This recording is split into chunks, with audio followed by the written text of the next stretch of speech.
Dernière question, le gros coup de gueule d'Habib Beye qui se sent un peu maltraité de la part d'une partie de la presse. Hugo, je me tourne vers vous, même si vous ne suivez pas l'Olympique de Marseille, ça fait longtemps maintenant que vous êtes au journal L'Équipe, vous avez l'habitude d'avoir ce type de réaction. Est-ce que vous estimez qu'il y a une cabale médiatique contre Habib Beye, tout simplement? Non, Pas du tout. absolument pas.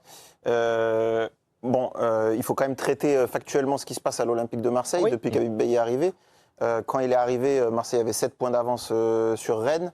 Là, ils en ont 3 de retard parce qu'ils vont essayer de les rattraper à la dernière journée. Ça fait un gap de 10 points en 10 matchs. Donc, c'est pas non plus une réussite sportive, ce changement de coach. Donc, sur le sportif, c'est ça. Ensuite, sur ce qui se passe sur l'extra-sportif, moi, j'ai une confiance totale en mes collègues et en la manière dont ils travaillent. Parce qu'en plus, c'est pas un journaliste qui travaille tout seul, c'est 3 voire 4 qui travaillent ensemble, qui recoupent.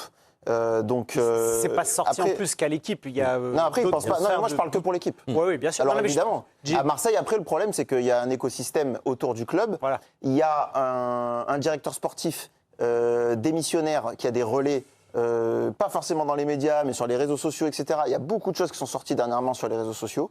Moi, je crois que Habib Beye, il fait un mélange des genres, parce que quand Mason Greenwood lui montre quelque chose sur son téléphone, peut-être qu'il lui montre quelque chose qui est sur les réseaux sociaux, j'imagine. Je ne crois pas que Mason Greenwood, j'aimerais bien, mais je ne crois pas qu'il a un abonnement à l'équipe et qu'il ouvre le PDF et qu'il le montre à Habib Beye. Donc voilà, je pense qu'il n'a pas réussi à faire la part des choses par rapport à ce qui sortait dans les médias, de la Provence ou l'équipe, à ce qui a pu sortir aussi sur les réseaux sociaux de la part d'influenceurs, etc. Je trouve là que dans sa conférence de presse, il a perdu pied. Moi, j'ai de l'affection pour lui, la personne, etc. Mais je comprends pas l'opposition qu'il a faite entre. On parle d'Habib Beye, on parle pas d'Habib Beye, l'entraîneur de l'OM. Si, on parle d'Habib Beye, l'entraîneur de l'OM.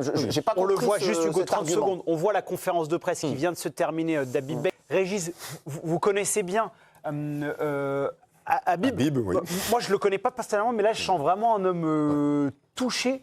Voilà. Est-ce que quand on est un peu touché, blessé, le mot est peut-être trop fort, est-ce que de manière indirecte, il y a une forme de paranoïa qui peut s'installer? Est-ce que c'est compréhensible? Tous les entraîneurs sont paranoïaques. Oui. Tous. C'est Habib, là, mais on est tous un peu comme ça. Toujours une fiction, où on est toujours en train d'imaginer des choses. Et notre métier, c'est d'essayer de prendre le plus de recul possible et de ne pas faire attention, même si on est au courant de certaines choses. Et là, je trouve que Habib, il exagère entre sa position d'entraîneur et sa position personnelle. Je dirais, à un moment, il parle de sa position personnelle parce qu'on le traite éventuellement de menteur par rapport à une situation qui s'est passée à l'entraînement. Personnellement, je trouve pas ça très grave. Je dirais, pour quelle raison il a besoin de se justifier et de dire et d'expliquer qu'il a arrêté la séance à 2 minutes 30 parce qu'effectivement, le jeu il était moins bien ou plus de qualité. Peut-être Régis, parce qu'il est usé de lire des choses qu'il estime pas vraies, non? Mais alors, il ne fallait pas dire oui à Marseille. Régis, vous vouliez terminer par rapport à la phrase de... Non, mais après, je comprends. Il y a un agacement qui est... Hugo l'a dit aussi, j'apprécie beaucoup Habib. Hier, il y a une forme de...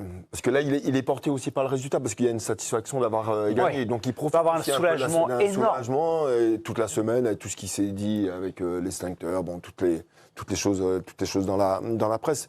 Donc, j'ai l'impression qu'il s'est vidé un petit peu. Il s'est soulagé de dire certaines choses pour se justifier. Mais moi, je pense que dans la position de l'entraîneur... Il faut garder la distance. Il faut garder la distance et on n'est pas obligé de toujours se justifier pour des petites choses. D'accord.